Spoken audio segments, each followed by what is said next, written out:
Bom dia, irmãos. Mais uma manhã reunidos para aprendermos um pouco mais sobre, no caso, a Trindade, que nós temos estudado, mas nós estamos estudando por blocos e atualmente nós estamos no bloco em que estamos aprendendo de Deus Filho. Este bloco está acabando, a gente está na penúltima ou na antepenúltima aula e logo depois nós iniciaremos o nosso último bloco de estudo do ano, falando sobre o Espírito Santo. E caso você não tenha ouvido alguma aula, lembre de entrar lá nas nossas redes sociais, no Instagram, e escutar as outras aulas para vocês terem um estudo completo sobre Deus Pai, Deus Filho e Deus Espírito Santo. Hoje, em específico, nós vamos estudar um pouquinho sobre a glória da ressurreição vitoriosa de Cristo. A gente não vai estudar apenas o aspecto de como envolve a ressurreição e tudo mais, mas a gente vai estudar em específico a questão física sobre a ressurreição dele, o que tudo isso significa, e nós vamos ter a aula de hoje uma observação com relação a essa vitória de Cristo, que é a ressurreição. E hoje nós teremos uma aula um pouquinho diferente, nós não teremos um texto básico apenas, nós teremos alguns textos que falam do mesmo assunto, alguns textos dos evangelhos, que falam do mesmo assunto, e nós iremos considerar o valor da ressurreição de Cristo através dos ensinamentos do próprio Senhor Jesus Cristo e também nas pregações e instruções apostólicas. Então, nós vamos começar a nossa aula lendo alguns textos, e nós vamos ler estes textos, entre aspas, juntos. Eu vou pedir para que os irmãos abram nos textos e eu vou pedir para cada um ler um texto daquele ali e depois a gente vai pontuar um pouquinho com relação a esses textos. Então, um irmão abre em Lucas 24, 45 e 48, outro em Atos 1, 21 e 22, 1 Coríntios 15, 2 Timóteo 2, 8 e 1 Pedro 1, 3. E aí eu vou perguntando, quem achou pode ler, e nós iremos ler estes textos juntos. Lucas 24, capítulo 24, do versículo 45 a 48. Quem achou, lê, por favor.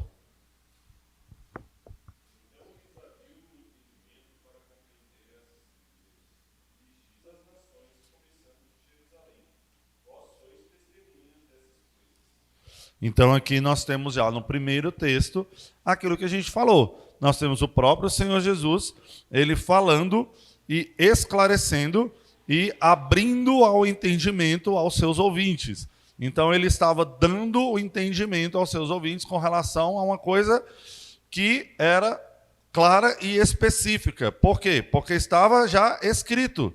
Então, a fala de que vocês devem se atentar ao que já está escrito, as Escrituras. E o que está escrito lá? Que o Cristo há de padecer e que esse mesmo Cristo irá ressuscitar dentre os mortos no terceiro dia. Atos 1, 21, 22.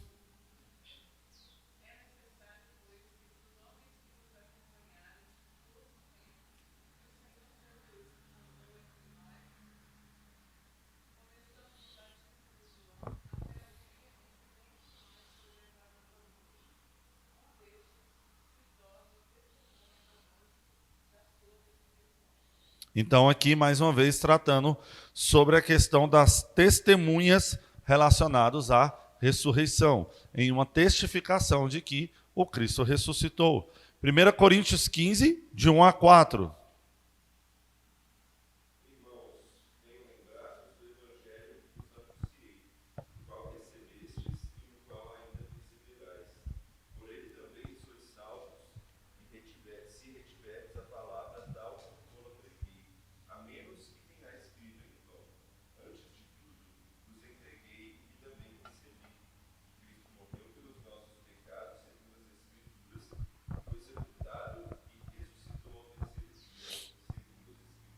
Aqui nós temos um ensino apostólico, onde Esse é um texto, inclusive, que é bastante comum a gente escutá-lo em momentos de Santa Ceia, e ele está falando que o Cristo que morreu pelos pecados, segundo as Escrituras, o Cristo que foi sepultado, no terceiro dia ele ressuscitou, também segundo as Escrituras, uma fala de alguém que já estava demonstrando que já estava escrito, que já existiam livros e cartas e escritas que falavam sobre a ressurreição de Cristo e que testemunhava sobre a ressurreição de Cristo. 2 Timóteo 2,8.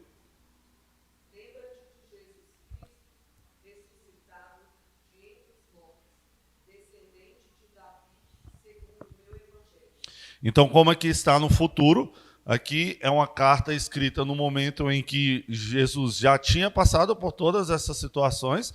Nós vemos o escritor da carta de 2 Timóteo falando para que as pessoas se lembrem. Lembrem-se do Cristo, Cristo que ressuscitou dentre os mortos. 1 Pedro 1,3.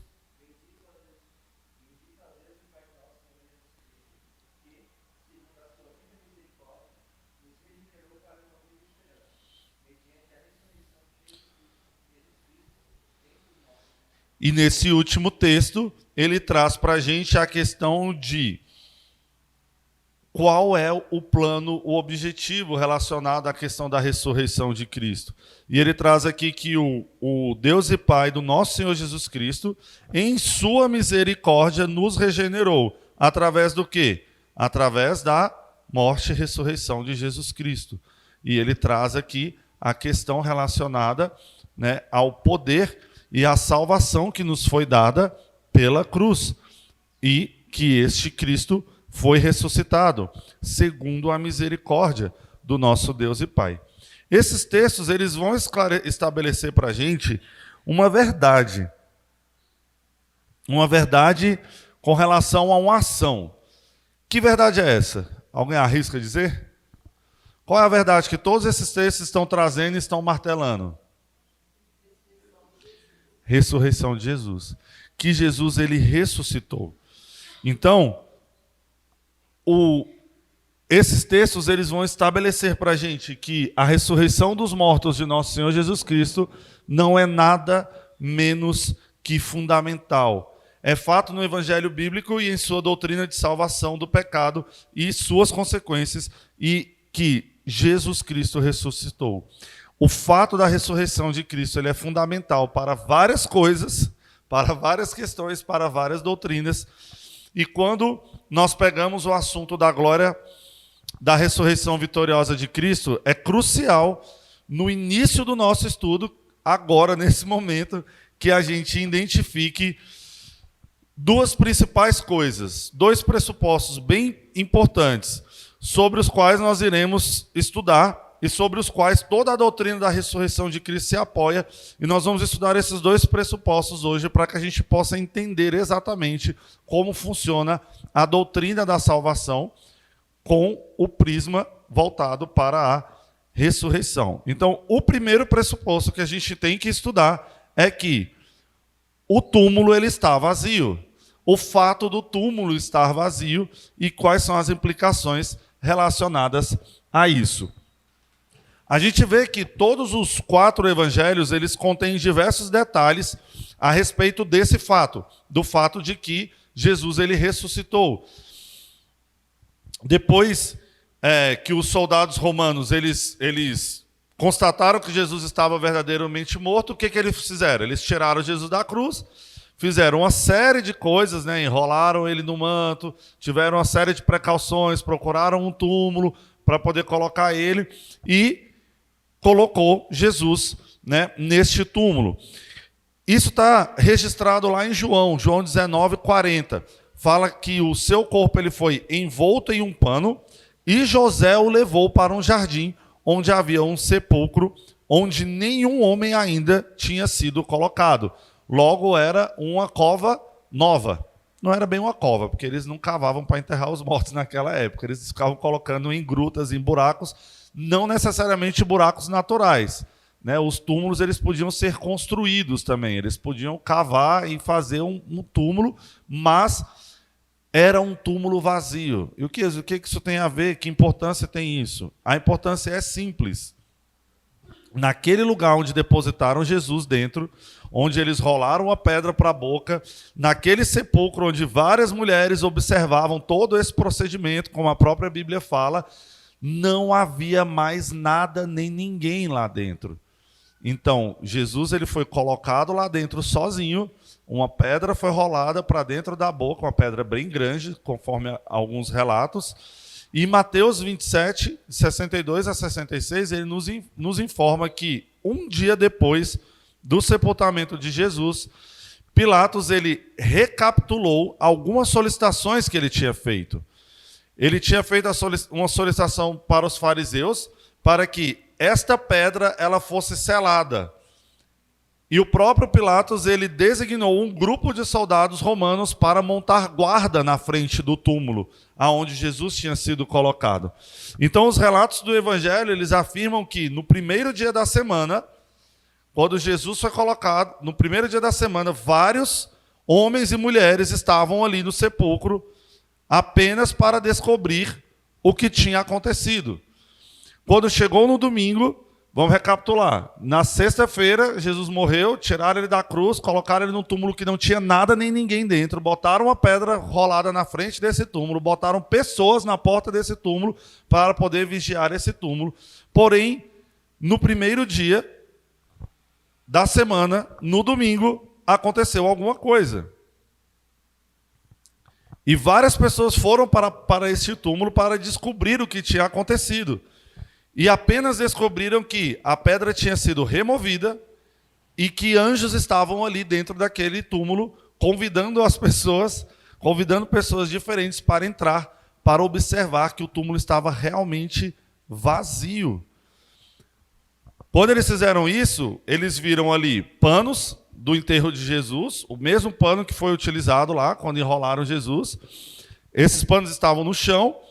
E também tinham os panos que cobriram a cabeça de Jesus, e tudo estava ali dentro do túmulo. Só faltava uma coisa: o próprio Jesus. Então tudo foi arquitetado para que nada acontecesse com o corpo de Jesus, e para que pessoas não roubassem, pessoas não fizessem nada com aquele corpo, para que nada de estranho pudesse vir a acontecer com aquele corpo. Porém, o mais estranho possível aconteceu com aquele corpo. Ele ressuscitou. E mesmo com todas as precauções em volta ali para que problemas não acontecessem, o principal aconteceu. Jesus ressuscitou. E todas essas coisinhas, elas dão fidelidade às Escrituras, que diz que o Senhor iria ressuscitar. E isso é uma coisa interessante. A pedra selada, ela foi retirada. O Jesus que estava lá dentro sozinho naquele túmulo já não estava mais. Anjos estavam ali na porta. Milhares de testemunhas oculares. Foram muitas pessoas que foram até o túmulo para ver o que aconteceu, se estava vazio mesmo ou não. São fatos e mais fatos que comprovam que o túmulo está vazio. E como foi destacado diversas vezes, a pedra na boca do sepulcro ela tinha rolado para o lado, não para deixar que o Senhor saísse do sepulcro, mas para permitir que testemunhas entrassem e olhassem que o túmulo estava vazio. Essa pedra que foi retirada da frente, ela foi retirada da frente para que as testemunhas pudessem ver e confirmar o que aconteceu. Não era essa pedra que segurava Jesus, não era essa pedra que segurava Deus dentro do túmulo. Essa pedra, ela serviu para comprovar que ninguém tinha entrado ali, que ninguém passou ali para dentro, juntamente com os soldados.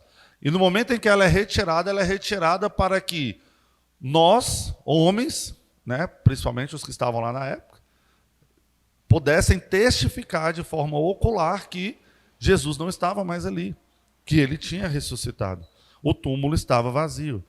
E algumas dessas testemunhas também ouviram a afirmação do anjo que disse: não temais, porque sei que buscais Jesus que foi crucificado.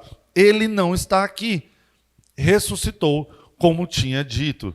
E isso a gente encontra lá em Mateus 28, versículos 5 e 6. Portanto, concluímos com esses relatos e com todas essas explicações que o túmulo estava vazio. E esse é o primeiro pressuposto. A comprovação de que o túmulo realmente estava vazio. O nosso segundo pressuposto é que o fato de que houve uma múltipla interação de testemunhas oculares com respeito ao Senhor Jesus vivo. Então nós vamos voltar de novo a alguns dos textos que a gente leu, como o do início da aula, e assim nós vamos considerar a mensagem clara das Escrituras com relação a que Jesus está vivo. Atos 1, versículo 1 a 3. Quem achar pode ler. Alguém já procura Lucas 24, de 36 a 43. Alguém procura João 20, 26 a 28. E alguém procura 1 Coríntios 15, 5 a 8. Quem achou Atos pode ler.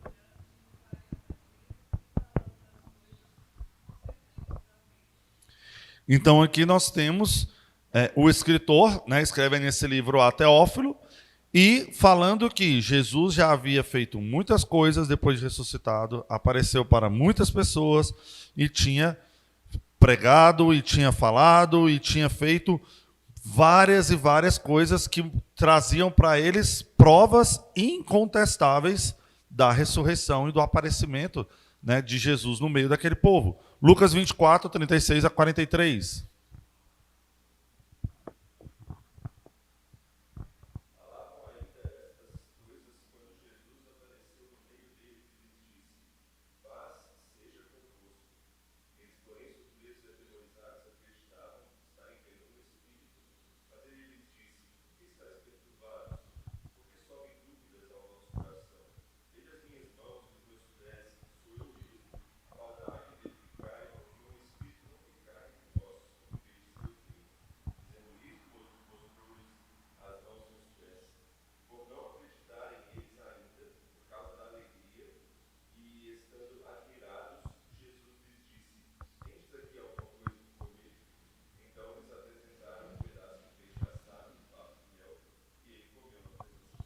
Mais um relato, né, do Jesus vivo, fazendo inclusive coisas humanas, né, com fome, comendo, estando entre eles, tendo corpo, ele mesmo falando, espírito não tem corpo, olha aqui o meu corpo, olha minhas mãos, olha minhas feridas, né? Então o próprio Jesus se apresentando na frente das pessoas, mostrando que ele estava vivo.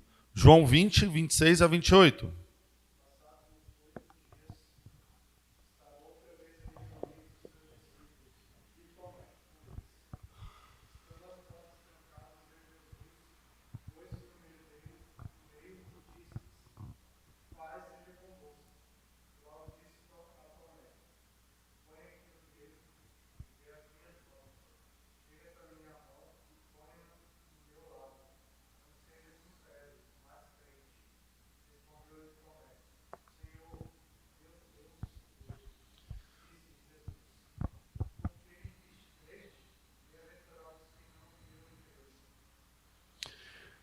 Neste texto, além de Jesus estar ali comprovando para os discípulos, comprovando para Tomé que ele estava vivo, que ele era Deus, que ele continuava sendo Senhor de todas as coisas, ele mostra aqui também uma coisa que conecta lá com o túmulo dele.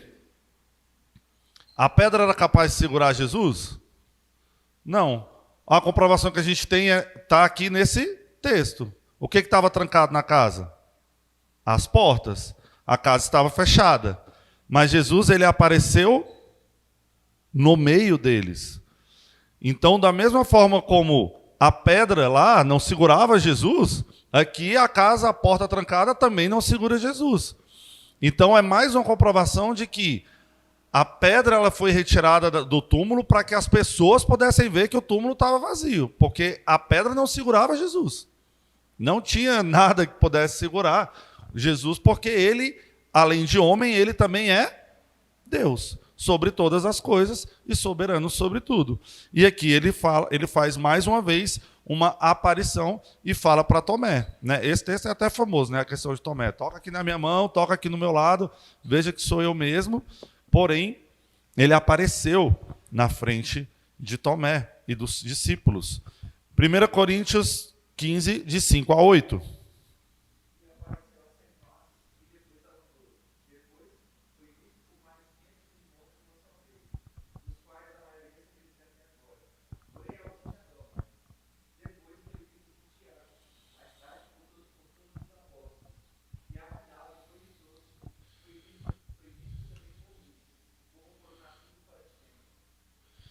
Então, irmãos, esses indivíduos e grupos, eles tiveram imagens do Cristo ressuscitado em sua própria retina, em seu próprio olho. São testemunhas oculares, como o próprio texto de Coríntios fala. Ele apareceu de uma vez só a mais de 500, e ele foi aparecendo para várias pessoas. Textos e cartas que a gente tem na Bíblia, textos bíblicos, a palavra de Deus nos fala exatamente sobre essas questões, que ainda existiam pessoas que tinham visto Jesus ressuscitado na época que essas cartas foram escritas, na época que esses documentos foram redigidos, como é o caso de 1 Coríntios. Então eles sabiam o que tinham visto, e sabiam que tinham visto Jesus vivo. Dedos vivos tinham tocado a ele, segurado as suas mãos, os seus pés, como foi o caso de Tomé. E seres humanos racionais ouviram-no falar e conversaram com ele. Então, esses dois pressupostos, tanto o túmulo vazio quanto os múltiplos testemunhos de Jesus vivo, constituem a realidade tanto histórica, né, quanto escrita na Bíblia por inspiração. Esses dois pressupostos, eles trazem essa realidade para a gente, de que foram fundamentos para a nossa crença, de que a ressurreição corporal de Jesus dentre os mortos aconteceu. E quando nós analisamos alguns dos ensinamentos bíblicos a respeito deste significado, das implicações sobre a questão da ressurreição do nosso Senhor, nós temos que fazer isso conscientes de que a Escritura constantemente assume o significado e a implicação da ressurreição com relação ao túmulo vazio e com relação a Jesus vivo. Então, são coisas terrenas, fatos terrenos, fatos relacionados à carne e ao corpo de Jesus, que são base para acreditarmos na ressurreição, tendo em vista todos os relatos e tudo que foi escrito com relação ao túmulo estar vazio e a Jesus Cristo estar vivo. Por que as duas coisas têm que andar junto? Porque é simples. Se só o túmulo tivesse vazio e Jesus não tivesse aparecido em lugar nenhum, as pessoas iriam dizer que só sumiram com o corpo. É meio que óbvio. Se o túmulo continuasse lacrado e vedado e Jesus começasse a aparecer para as pessoas, poderiam dizer que não, arranjaram um jeito de pegar alguém parecido com ele, está andando por aí dizendo que é ele, mas ele ainda está lá dentro daquele buraco lá, não deixa a gente entrar, não deixa a gente ver. Como é que a gente vai acreditar que está vazio o túmulo? Então, esses dois pressupostos, eles têm que andar juntos, né, para construir essa base que traz implicações relacionadas à ressurreição. E com essa base, nós vamos aprender algumas coisinhas, alguns aspectos sobre a glória da ressurreição vitoriosa de Cristo. Então nós vamos aprender 7 aspectos relacionados à ressurreição de Cristo. Em primeiro lugar, nós vamos aprender que a ressurreição de Cristo, ela é gloriosa como confirmação da veracidade de suas afirmações pessoais. Lembra que a gente leu um texto no começo da aula que o próprio Jesus falou que o Filho haveria de morrer e ressuscitar ao terceiro dia. Então são veracidades relacionadas às afirmações que o próprio Jesus deu, que o próprio Jesus falou, que as Escrituras traz para nós.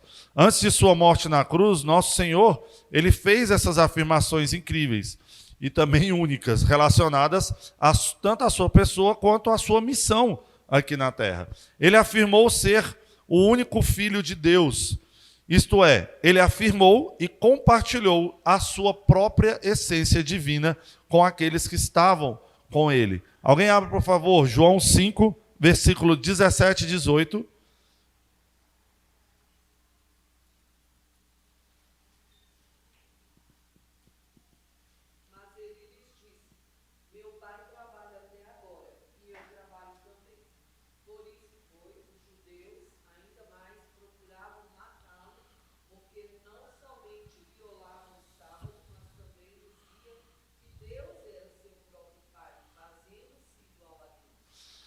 O próprio Filho trazia e falava coisas bem únicas. Porque imagina se ele não fosse o próprio Filho de Deus e estivesse falando que era o Filho de Deus. A confusão ia ser grande. A confusão já era grande, ele falando e sendo, e provando que era, e morrendo e ressuscitando. Imagina se ele não fosse. Hoje em dia a gente tem um exemplo desse, né? Eu não sei o nome desse caboclo, mas eu acho que ele se chama de Henri. Eu não sei o nome dele. Ele tem um nome aí, gente. Ele não foi batizado como Henri, não. Mas o Henri Cristo, ele é uma pessoa que ele fala que é o Filho de Deus, que ele é Jesus, que ele já voltou, que tudo isso que está na Bíblia falando com relação à volta de Jesus já aconteceu, que é ele que voltou. Né? E cadê todas as comprovações, todos os milagres, tudo que iria acontecer com a volta de Jesus? Já começa com tudo que iria acontecer com a volta de Jesus, que não aconteceu nada disso, quando o Henri nasceu.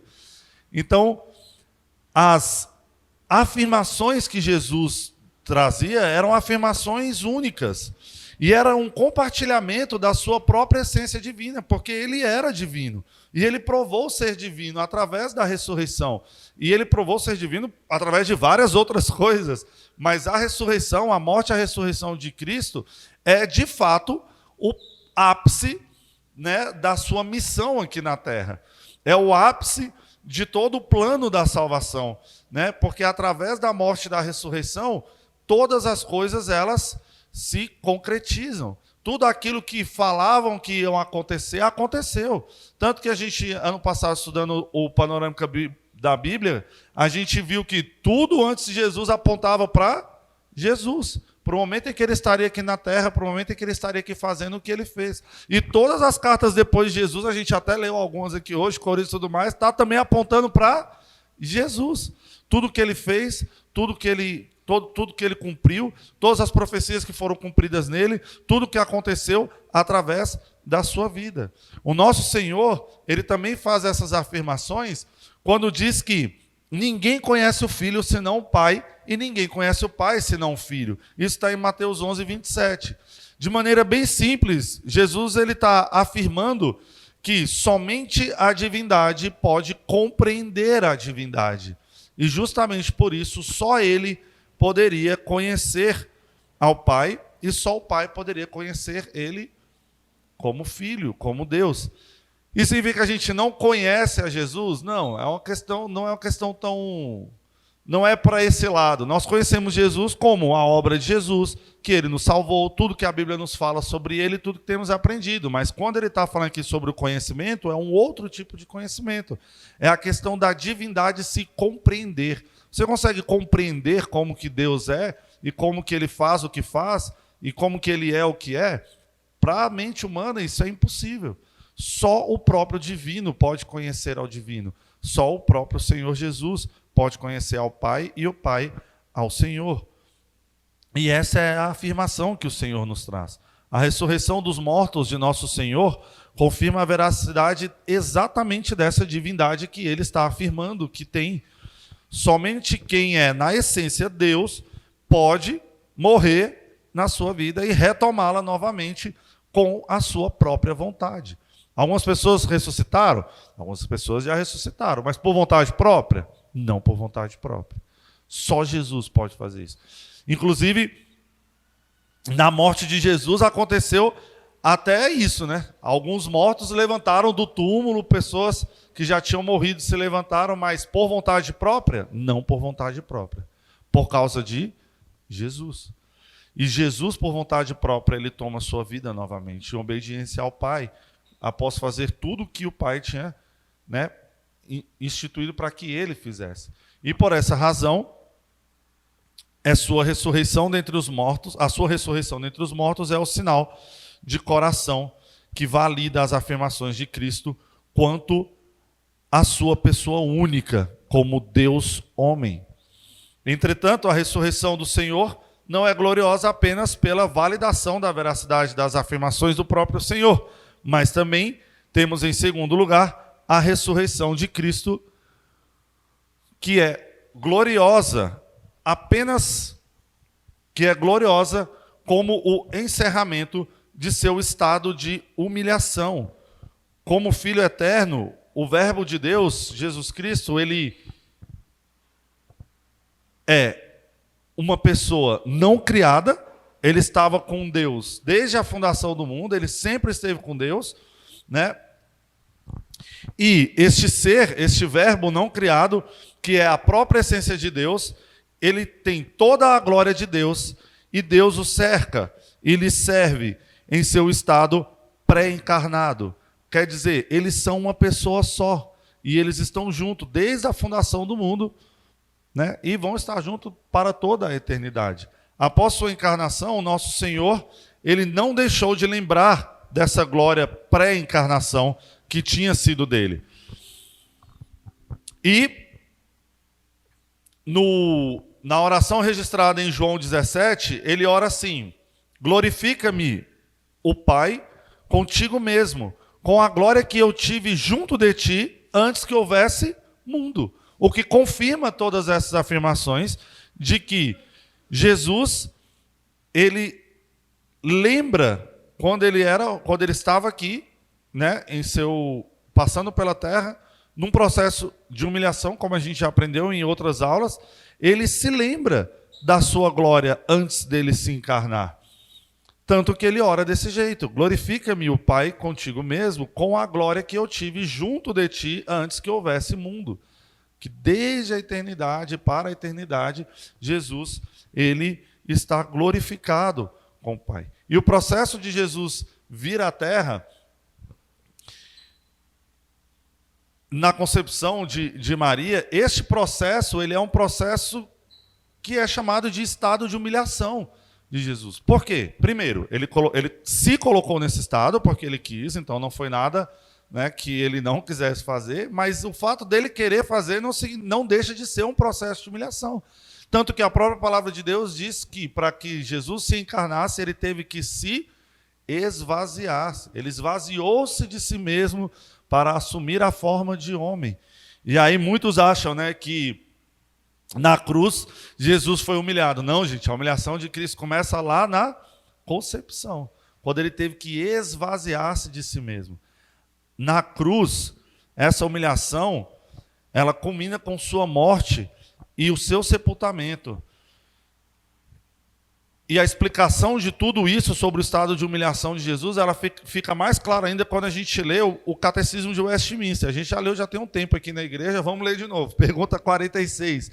Qual foi o estado de humilhação de Cristo? A resposta, que é trazida com bastante precisão bíblica no Catecismo de Westminster, é que o estado da humilhação de Cristo foi aquela baixa condição na qual, por amor de nós, despindo-se de sua glória, ele tomou a forma de servo em sua concepção e nascimento, em sua vida e em sua morte, e depois até a sua ressurreição. A ressurreição foi nada menos do que a reviravolta destes eventos e desses fatos. E essa reviravolta construiu as atividades redentoras de nosso Senhor Jesus.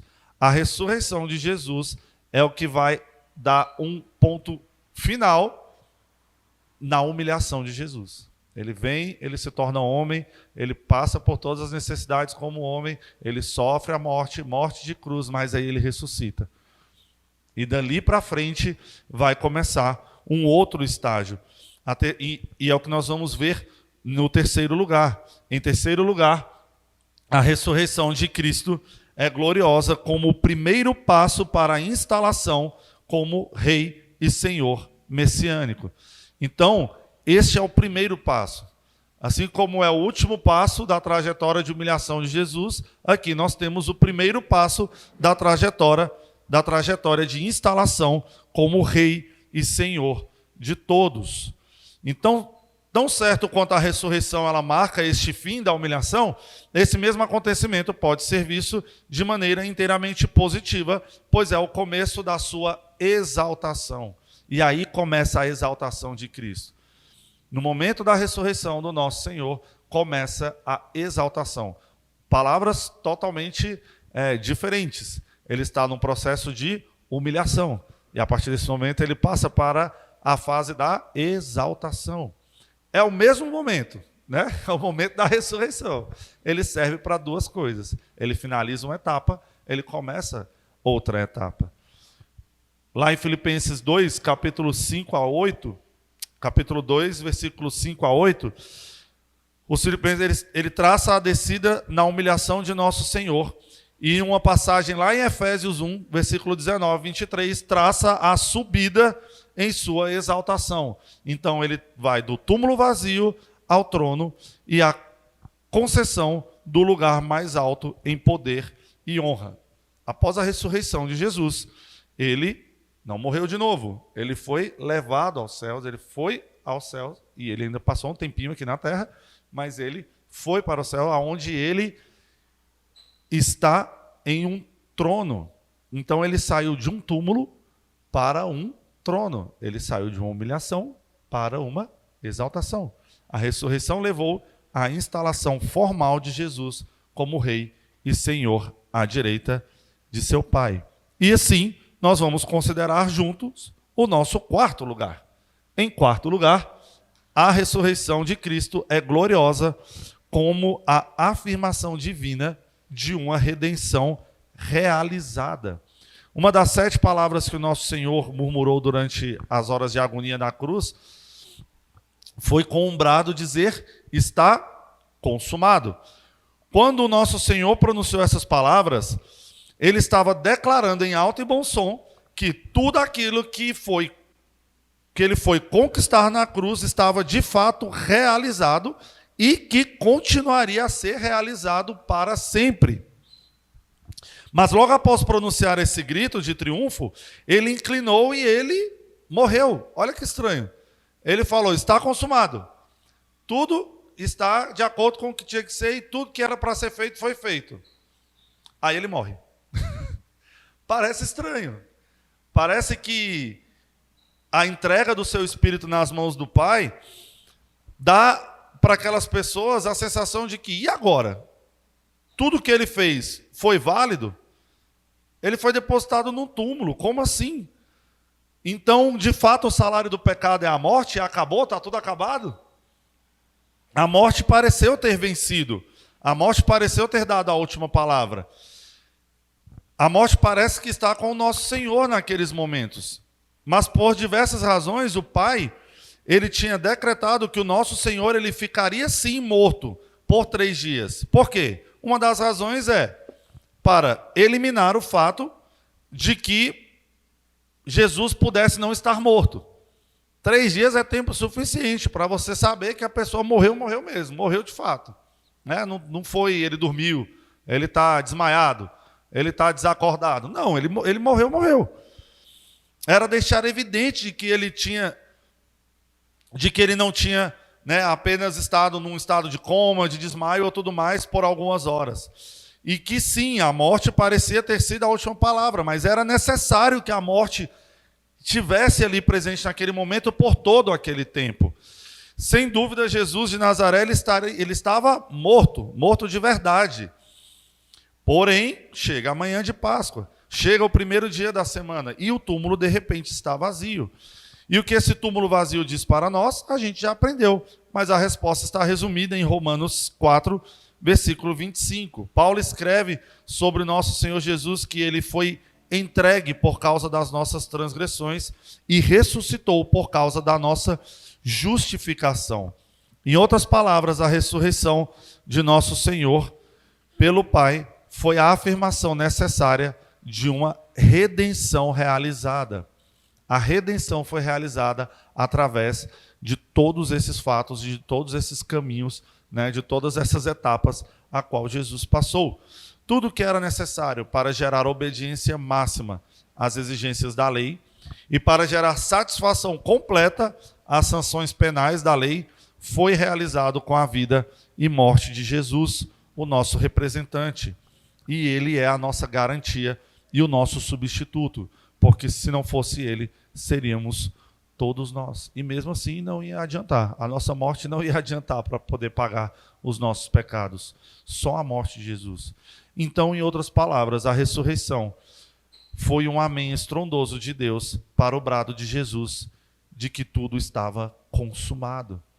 Jesus, ele disse que tudo estava consumado. E quando ele ressuscitou, as pessoas entenderam que de fato tudo estava consumado e de que tudo aquilo deveria ter acontecido. E agora a gente considera o nosso quinto lugar. A ressurreição de Cristo é gloriosa como certificação de nossa futura ressurreição corpórea. As Escrituras nos dão informações suficientes no que se refere ao estado intermediário e o que nos espera no momento em que morrermos, para que nenhum filho de Deus, com instrução bíblica, precise temer a aproximação do último inimigo, a morte. A própria ressurreição de Jesus nos dá esperança e faz com que a gente entenda de fato o que significa a morte e que a gente não tema de fato a morte, porque a morte não é o fim de todas as coisas. Ao contrário, os filhos de Deus devem encarar a morte com a confiança de que, entretanto, estamos em plena confiança, preferindo deixar o corpo e habitar com o Senhor, 2 Coríntios 5:8. E que morrer no Senhor é partir e estar com Cristo, o que é incomparavelmente melhor, segundo Filipenses 1:23. Então, morrer é lucro, irmãos, para aqueles que estão em Cristo. E tudo bem, gente, não vamos, caminhar no campo do que não existe. É óbvio que é legítimo ter medo e apreensões com relação à morte, uma vez que é uma experiência totalmente estranha a nós, né? É um negócio que não tem volta, digamos assim. No entanto, temer o resultado de morrer não é um medo cristão muito legítimo.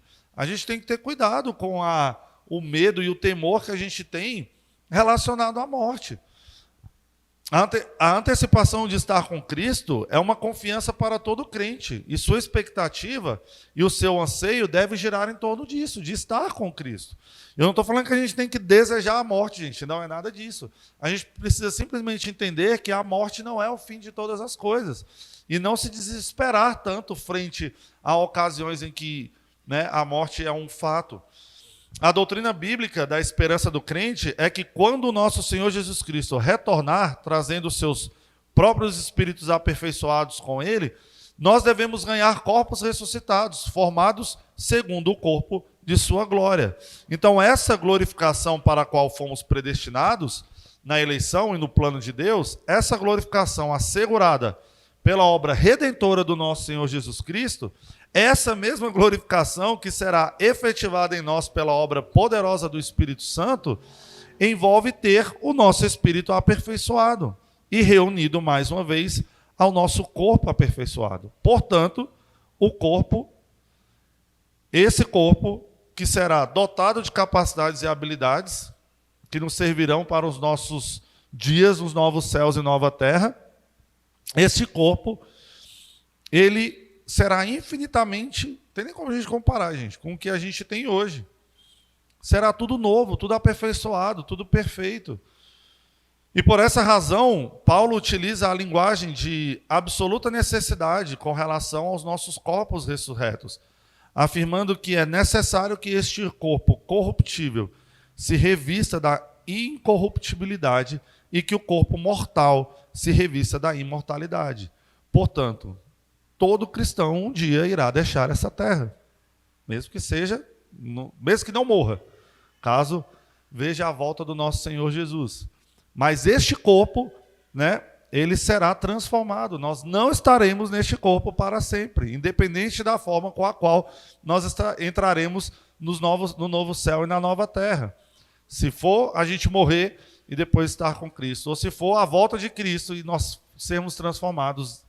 Nas duas formas, nós não estaremos para sempre neste corpo. Então, devemos tomar cuidado com o receio que a gente tem pela morte, porque a cabeça do corpo ressuscitou e venceu a morte. E todos nós que formamos o seu corpo místico compartilharemos essa vitória ressuscitando dos mortos. E o nosso sexto aspecto, ele está relacionado com a ressurreição de Cristo, que é gloriosa porque ela leva à sua iniciação de uma nova fase do seu ministério como sumo sacerdote, intercessor e em defesa do seu povo. Essa implicação da ressurreição de Cristo abre um caminho muito rico de algumas verdades bíblicas.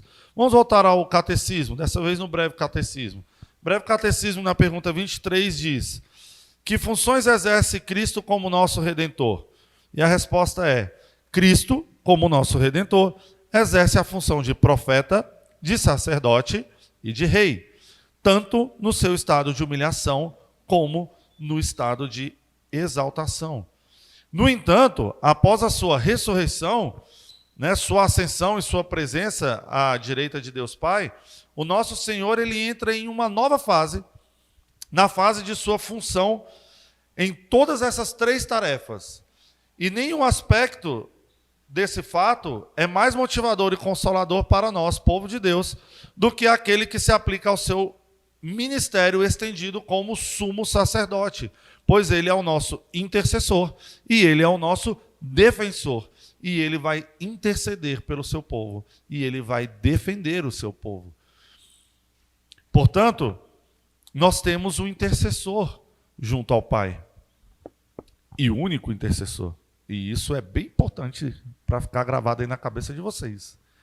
Além de nós termos um intercessor perfeito, nós temos um único intercessor. Por isso que quando nós oramos em nome do Senhor Jesus. E aí cai por terra algumas questões relacionadas a algumas vertentes que se dizem cristãs, como o próprio catolicismo.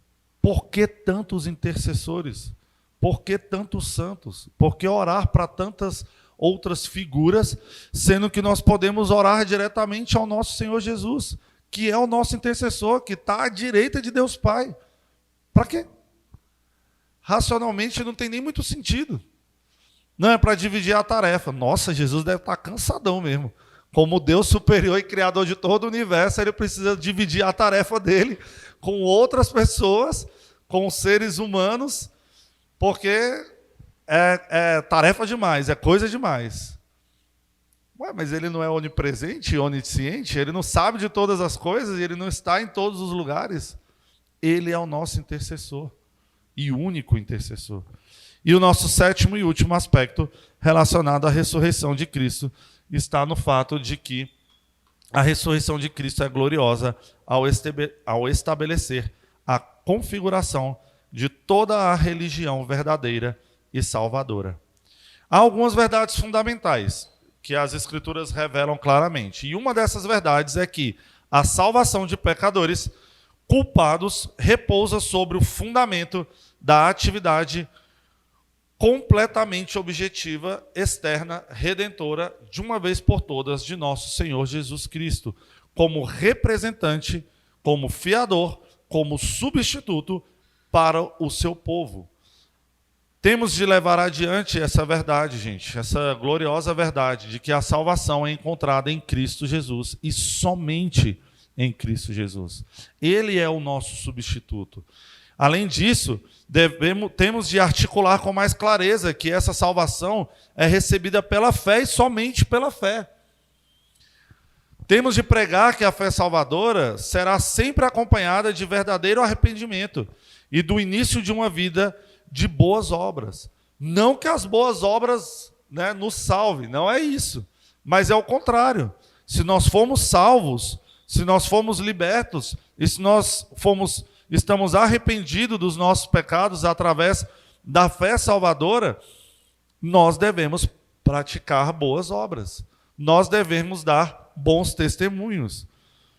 Mas que fique bem claro, nem o arrependimento, nem as boas obras são atos de apropriação da alma. Isso será reservado somente para a fé. Com certeza, essa verdade fundamental é afirmada pelo apóstolo. Vamos abrir 1 Coríntios 3, versículo 11.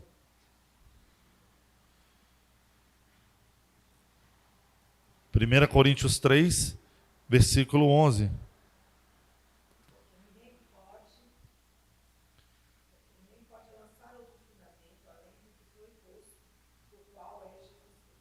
O fundamento, ele é Jesus Cristo.